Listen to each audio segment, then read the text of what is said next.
Picoty Solaire, expert en solutions photovoltaïques pour un avenir durable. Et Akena, la reine des vérandas et des pergolas, vous présente Sud Radio, la planète demain, Christophe Debien.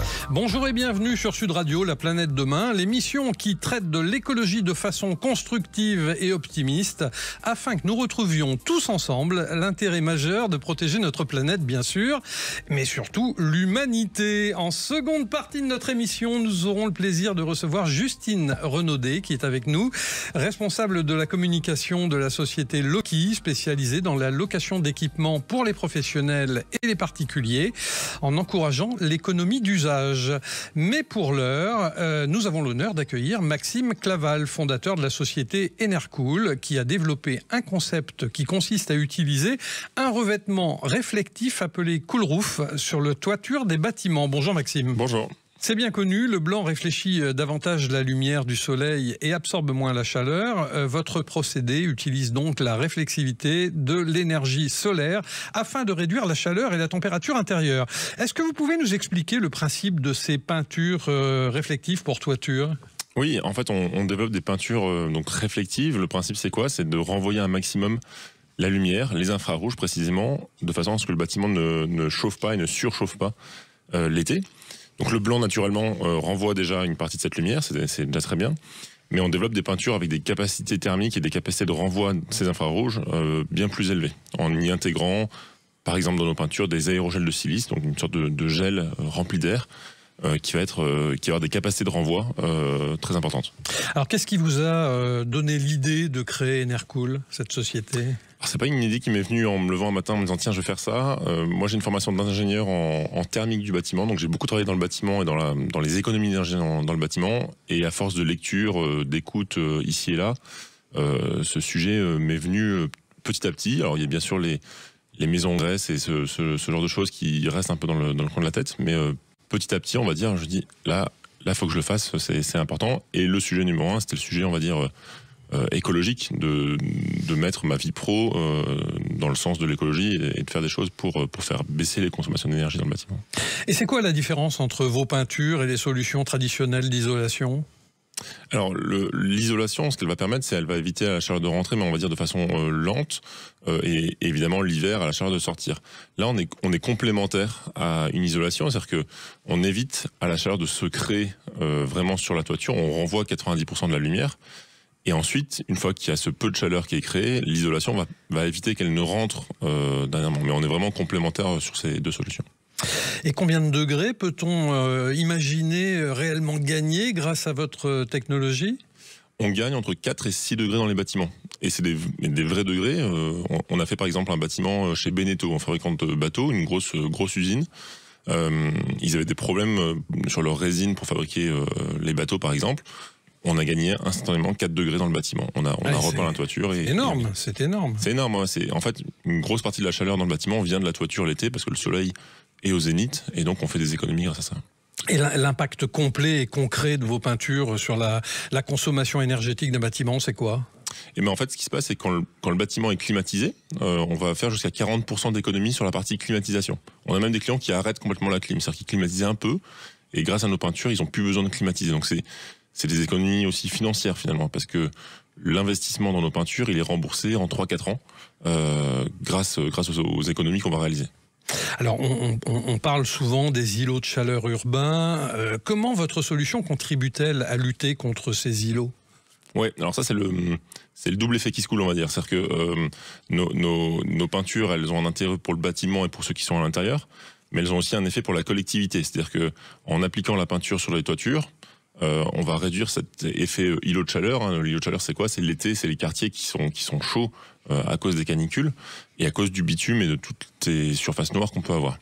Et ça, il y a une étude à Londres qui a été faite, une grosse étude qui a été faite à Londres et qui montre que globalement, si on repeignait tous les toits en blanc, on gagnerait jusqu'à 1 à 2 degrés à l'échelle d'une ville à l'extérieur. Donc c'est très important.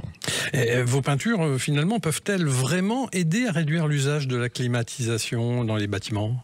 Ah bah très clairement, ouais, 40% d'économie sur la clim. Ah, c'est aussi énorme. Ouais, c'est très important.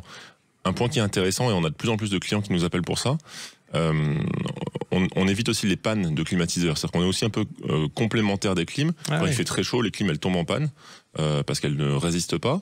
Le fait qu'on applique nos peintures, on baisse la charge, on baisse le besoin en climatisation et donc on évite aussi des pannes. Donc ça intéresse aussi les gens qui veulent éviter des pannes et avoir des magasins qui tournent sans problème. Ça transforme les clims en clim durables. Voilà, c'est ça. Alors quel est le bilan carbone, enfin, si vous l'avez fait, de vos produits sur un cycle de vie complet ? Alors le bilan carbone il est assez faible parce qu'on l'a fait parce que c'est obligatoire et c'est une bonne nouvelle. Donc c'est l'analyse de cycle de vie de nos produits. C'est en ligne d'ailleurs, il y a une base qui s'appelle la base IGNES. Je crois, si je dis pas de bêtises, qu'on a 3 kilos par mètre carré de CO2. Donc c'est un bilan qui est très faible. En fait, de la fabrication jusqu'à l'application de la peinture, on a un bilan carbone sur la production qui est très faible. Tout ce qu'on fait produit évidemment un peu d'émissions de CO2, mais on a un bilan qui est très faible parce qu'on l'a conçu pour ça. C'est-à-dire qu'on a conçu une peinture. Moi, je vous l'ai dit, j'ai créé la boîte avec des idées écologiques assez fortes. Je voulais pas créer une peinture qui soit mauvaise pour l'environnement. Donc on a fait en sorte d'avoir une peinture qui soit fabriquée en France, des matières premières françaises ou européennes quand elles ne sont pas développées en France. On a intégré des coquilles d'œufs dans la peinture, donc c'est assez nouveau ça aussi. Donc plein de choses qui font qu'on a une peinture qui est qualitative et aussi peu émettrice. Mais résiste-t-elle justement aux intempéries, cette peinture, et puis notamment aux UV aussi d'ailleurs, sur le long terme, comment ça se passe ? Ouais, c'est le but du jeu, effectivement. Si on a une peinture qui disparaît au bout de 2 ans, c'est problématique. Nous, l'enjeu, c'est quoi ? C'est que nos clients soient heureux et soient satisfaits. Donc on a développé en fait des formules de peinture qui vont avoir une durée de vie qui est de l'ordre de 10 ans. Donc effectivement, qui vont résister aux UV parce que une peinture en toiture, elle est soumise aux UV, à la pluie et ainsi de suite. Donc le but du jeu, c'est que ça dure longtemps et on a une durée de vie qui est de 10 ans. Et on peut appliquer ces peintures-là sur n'importe quel support de toiture, enfin sur n'importe quelle toiture ou type de toiture ? Quasiment. On va sur 95% des toitures, donc du bitume, du zinc. Ah oui, d'accord. Donc ça s'adapte en fait à tout style de toiture, qu'il soit en n'importe quel matériau. Exactement. On a pas mal de clients particuliers qui le font chez eux. Ils ont des extensions en EPDM ou en bitume dans lesquelles il fait très chaud. Et donc ils vont repeindre eux-mêmes en blanc au rouleau, comme une peinture classique. Il y a un primaire d'accroche, une deuxième couche ensuite qui se met et ça se fait très facilement. Et vous connaissez la durée de vie de vos peintures réflectives ? Elle est de 10 ans. Ah, une dizaine d'années. Ouais. Ah oui, c'est pas mal. Oui. Alors, il faut, j'imagine, un savoir-faire particulier pour appliquer ces peintures, non ? Eh bien, même pas. Globalement, ce qu'il faut savoir, c'est que c'est une peinture classique. C'est-à-dire que quand vous ouvrez le pot, vous êtes de la peinture. Donc ça s'applique au rouleau, il faut bien nettoyer le support. C'est assez simple. Évidemment, les règles de sécurité, parce qu'on monte sur une toiture, donc attention aux chutes. Mais sinon, si vous avez déjà repeint un mur chez vous, vous pouvez repeindre une toiture sans problème. Et alors, comment le marché français accepte-t-il ou accueille-t-il plutôt votre procédé ? Alors le marché le prend bien parce qu'en fait il y a un besoin qui est clair. Il fait de plus en plus chaud chaque été, donc nos clients qui sont principalement des entreprises font appel à nous parce qu'ils ont des sujets de baisse de leurs émissions de CO2, de baisse de leur consommation d'énergie. C'est aussi un sujet purement financier. Il y a quelques blocages parfois avec les architectes des bâtiments de France, par exemple, parce que le blanc sur les toitures, c'est pas toujours simple. Mais ça aussi, ça évolue, donc c'est aussi la bonne nouvelle. Moi, j'ai créé la boîte il y a 5 ans, il y avait pas mal de refus, et plus ça avance, et plus c'est accepté. Et vos principaux clients sont qui ? C'est principalement des industriels, donc des gros industriels. On peut citer EDF, Airbus, des grands acteurs en fait qui ont des gros bâtiments, des gros entrepôts qui sont difficiles à climatiser, où il y a des problèmes de confort, et aussi des bureaux, beaucoup de bureaux où là il y a de la clim. Et ils cherchent à faire des économies d'énergie parce qu'il y a des règles, des lois qui imposent de faire des économies d'énergie. Alors, aujourd'hui, vous êtes en France, c'est bien cela, surtout en France. Vous avez l'intention d'aller au-delà des frontières nationales pour vendre vos produits et en tout cas mettre en œuvre vos produits ? Ouais, on le fait déjà un peu, effectivement, c'est 5% du chiffre d'affaires. Mais on vend un peu en Afrique. On a des développements qui sont attendus là à Dubaï. J'ai une visio à Dubaï demain, typiquement pour faire des choses. Ouais, très bien. Donc ça commence à se développer. Il y a déjà beaucoup de choses à faire en France, donc c'est la bonne nouvelle. Mais la suite peut effectivement aller vers l'international. Et est-ce qu'on peut parler de retour sur investissement pour un client qui a choisi vos peintures ? Ouais, à partir du moment où le bâtiment est climatisé, le temps de retour sur investissement moyen, il est de l'ordre de 3 ans. Donc en 3 ans, vous allez rembourser l'investissement que vous avez fait pour appliquer nos peintures. Est-ce qu'il y a des aides particulières, des aides d'État notamment, subventions, par rapport à la rénovation énergétique notamment ? Alors, il existe une toute petite aide qui s'appelle une fiche C2E, c'est un peu technique, certificat d'économie d'énergie. L'aide, elle n'est pas immense, mais j'ai presque envie de dire que c'est une bonne nouvelle. C'est-à-dire que souvent, il y a des solutions d'économie d'énergie qui ne fonctionnent que grâce aux aides. Nous, on a une solution qui fonctionne sans les aides et qui est rentable sans les aides. Donc, c'est aussi bien. Et donc pas besoin d'aide finalement pour que ça soit rentable et intéressant pour tout le monde. Et votre vision pour l'avenir, notamment à 5 ans, on va dire ? Globalement, continuer le développement sur nos peintures réflectives. Il y a beaucoup de choses à faire. Moi, quand je me balade sur Google Maps et que je vois tous les toits noirs, je deviens un peu fou. Donc, il y a forcément des choses à faire. On lance là, très prochainement une membrane d'étanchéité. C'est-à-dire là, on fait une peinture qu'on applique sur une membrane d'étanchéité. On a des clients qui nous demandent des produits réflectifs pour des bâtiments neufs ou pour des très grosses rénovations. C'est-à-dire que si vous refaites entièrement votre toiture, notre peinture, elle va pas être intéressante. Il faut refaire l'étanchéité. Et donc là, on sort ça bientôt, des étanchéités réflectives qui vont permettre d'aller sur les bâtiments neufs et sur les grosses rénovations. Merci beaucoup, cher Maxime Claval, fondateur de la société Enercool, qui a développé un concept qui consiste à utiliser un revêtement réflectif appelé Cool Roof sur la toiture des bâtiments, bien sûr. On se retrouve sur Sud Radio, La Planète Demain, dans un court instant, avec Thibaut, notre French Trotter national. À tout de suite. Picotis Solaire, expert en solutions photovoltaïques pour un avenir durable. Et Akena, la reine des vérandas et des pergolas, vous présente Sud Radio, La Planète Demain, Christophe Debiens. Eh bien, il est l'heure maintenant de retrouver Thibaut, notre French Trotter national, comme je le disais à l'instant. Aujourd'hui, Thibaut, vous nous proposez le deuxième épisode de votre série consacrée au festival We Love Green, ce grand rendez-vous musical et écologique qui se tient chaque année en plein cœur du bois de Vincennes. Et oui, Christophe, We Love Green, c'est bien plus qu'un festival, c'est un événement engagé où tout est pensé pour limiter l'impact sur l'environnement. Et pour que tout cela fonctionne, il y a une énergie très précieuse en coulisses, celle des bénévoles. Ils veillent au tri des déchets, à la propreté du site, à l'accueil du public, bref, ils sont partout. Et leur engagement est essentiel pour préserver cet écrin de verdure. Et j'ai rencontré là-bas une jeunesse motivée, lucide, profondément impliquée. Écoutez. Alors là, je rentre dans les coulisses du festival et je rencontre Mouna et Pauline, qui font partie des personnes les plus importantes du festival, parce qu'elles sont chargées du tri des déchets. Donc c'est ça? C'est Pauline qui va parler? Oui, c'est ça. Alors on fait principalement du recyclage, mais aussi tout ce qui est sensibilisation autour de toute la nourriture des festivaliers, parce qu'en fait beaucoup ne savent pas trier, on se rend compte. Et donc on pose des poubelles tout simplement, c'est du travail bénévole, mais aussi on retrie derrière les gens, voilà, avec des petits gants. Pourquoi le message passe mal auprès des festivaliers? Pourquoi il faut retrier après eux? Je pense, alors déjà on est dans une ambiance de fête où les gens font moins attention, parfois il y a aussi la fatigue, l'ambiance, tout ça. Puis je pense qu'il y a des vrais problèmes des gens qui ne savent pas trier, et c'est aussi notre rôle, c'est de dire attention, les mouchoirs en papier ça ne se recycle pas, ça se recycle, il faut faire attention, on recycle la nourriture, on trie tout en fait, on est vraiment dans le détail, tout est recyclable, quasiment. Mouna, c'est la première fois que vous faites ça? Moi c'est la première fois, oui, que c'est ma première journée, première fois. Qu'est-ce qui vous a poussé à venir ici, participer au tri?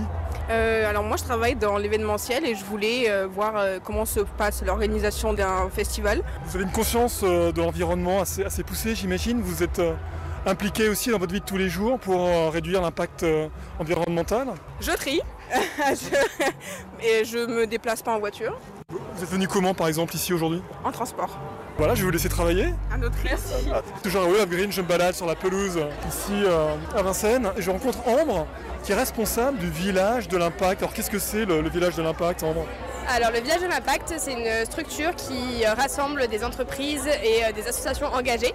Donc cette année, on est en collaboration avec la Climate House, une structure justement qui rassemble plus de 80 entreprises et entrepreneurs engagés pour montrer aux gens et ici à We Love Green, aux festivaliers, qu'il est possible d'agir et de vivre plus durablement. On a plusieurs entreprises qui sont là et qui permettent de montrer en fait comment faire pour avoir le moins d'empreinte carbone possible et pour être mieux pour la planète. Je suis avec Isabelle, l'ambassadrice du recyclage ici à We Love Green. Vous pouvez nous en dire plus? Orumad, on est une entreprise de recyclage, donc située à Londres. Notre but pour cet événement, c'est vraiment de promouvoir le recyclage du plastique, faire un atelier à taille humaine pour que tout le monde puisse comprendre l'enjeu du recyclage du plastique et comment ça se passe sur une petite échelle comme celle-ci. Donc en fait c'est simple, on va leur montrer comment on va récupérer le plastique, comment on va le nettoyer et comment on va le classer par catégorie de plastique. C'est ça qui est le plus compliqué aujourd'hui, c'est de classer le plastique par famille de plastique. Une fois que le plastique il est rangé par famille, on va pouvoir le broyer. On met face à une machine. Une machine à injection plastique, c'est très simple. Une fois le plastique broyé, il va être directement mis dans la machine. Ça va chauffer à plus de 230 degrés et ça va être injecté dans un moule qu'on aura créé pour l'événement spécialisé avec la marque. Donc ça peut être Salomon par exemple, dans ce cas-ci. Et donc on va pouvoir créer tout type d'objets. Donc ça va être par exemple des perles, des porte-encens, des mousquetons qui parlent beaucoup lors des événements comme des festivals comme celui-ci. Et donc voilà, tout le monde prend conscience du recyclage du plastique et encore plus dans des événements comme celui-ci. Eh bien, que dire à part bravo à cette jeunesse concernée et engagée pour l'avenir de la planète. Merci Thibaut, on vous retrouve dimanche prochain avec la suite et la fin de ce reportage en immersion.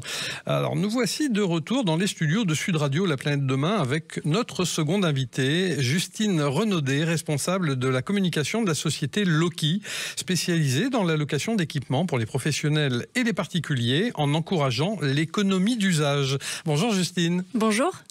Alors, Loki est une entreprise française qui a été fondée en 2019, donc qui est relativement jeune finalement, spécialisée dans la location d'équipements pour les professionnels et les particuliers. Et à travers sa plateforme, elle simplifie et démocratise l'accès de la location partout en France, tout en participant à une consommation beaucoup plus raisonnée, locale et notamment durable. Est-ce que vous pouvez nous présenter Loki en quelques mots ?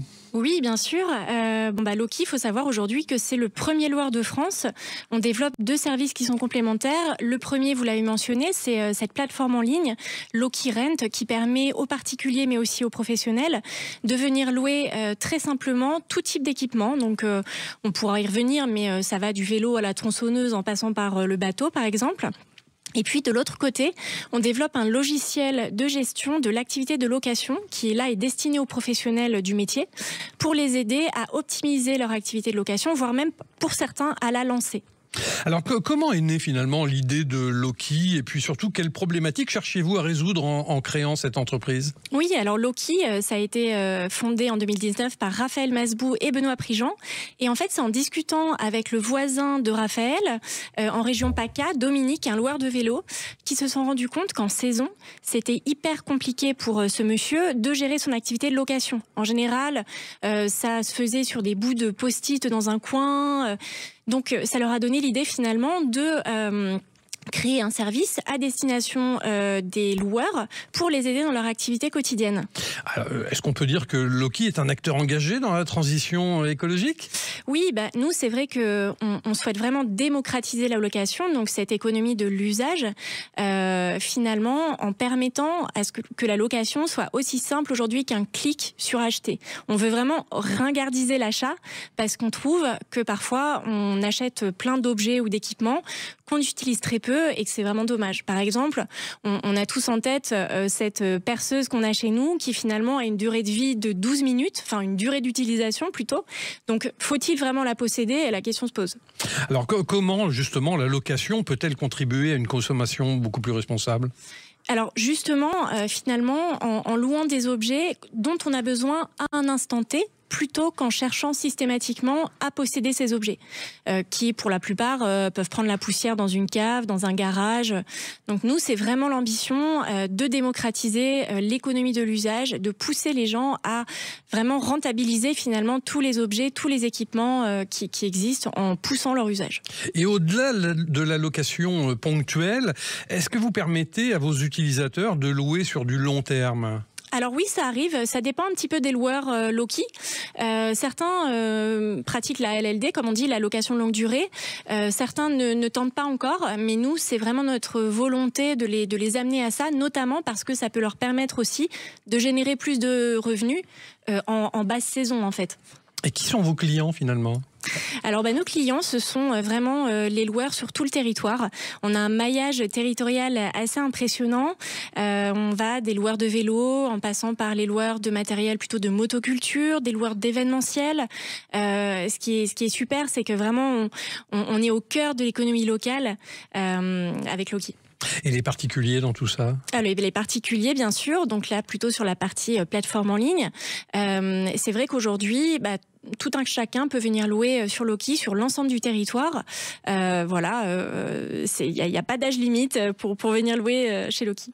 Alors vous parliez justement de professionnels. Quelle est la valeur ajoutée de Loki pour les professionnels du tourisme et du sport, par exemple?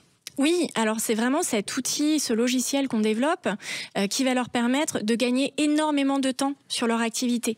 Il faut imaginer par exemple, si je prends l'exemple du loueur de vélo, au moment de la prise du matériel, il va falloir gérer la prise de la caution, gérer le stock, l'inventaire, etc. Grâce au logiciel Loki, tout se fait de manière digitale et automatisée. Donc c'est un énorme gain de temps pour eux. Est-ce que vous savez quels sont les équipements les plus loués via votre plateforme? Oui, alors bien sûr le vélo, on a commencé à se lancer par ça, mais vous pouvez aussi venir louer donc du matériel de bricolage, bien sûr boîte à outils, perceuse comme je mentionnais, mais aussi tout ce qui va être autour du jardinage, donc des motoculteurs, des débroussailleuses, des remorques. Si vous faites des fêtes privées de famille ou autres, vous pouvez louer votre tireuse à bière, votre photobooth, des barnums, c'est très varié, le bateau, le paddle, les skis, enfin voilà. Ah bah oui, là c'est plus que très varié. C'est immensément varié. Alors, comment voyez-vous l'avenir de la consommation partagée dans les loisirs, justement? Alors, pour nous, c'est l'avenir en fait. C'est vrai qu'aujourd'hui, on voit que les gens, ils sont plus en quête d'expérience finalement que de possession. Donc l'idée, c'est vraiment aussi via Loki de pousser à ça, de permettre la location d'équipements, mais aussi d'aller plus loin et de proposer des vraies expériences pour que les gens partagent des choses ensemble, des expériences, un cours de surf, une sortie vélo, ce genre de choses. Donc voilà, ça a un bel avenir devant lui. Et vous ressentez un changement culturel vis-à-vis de la propriété notamment ? Oui, alors tout à fait. D'ailleurs, on a mené une enquête avec l'IFOP en juin 2025 et on voit notamment que chez les moins de 35 ans, il y a près de 80% qui ont déjà loué ou qui ont l'intention de louer dans le futur. Oui, c'est très élevé. Ouais, c'est vrai que c'est une génération qui a grandi avec ces enjeux écologiques, environnementaux, et on sent un vrai désir d'aller vers plus d'usage et moins de possession. Alors, qu'est-ce qui freine les plus vieux ?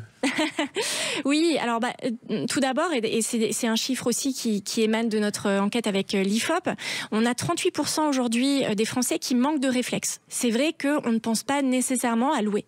Et puis, il y a toujours ce réflexe de la possession qui est encore ancré chez les Français. 37% d'entre eux préfèrent posséder encore. On espère faire évoluer les usages et les mentalités.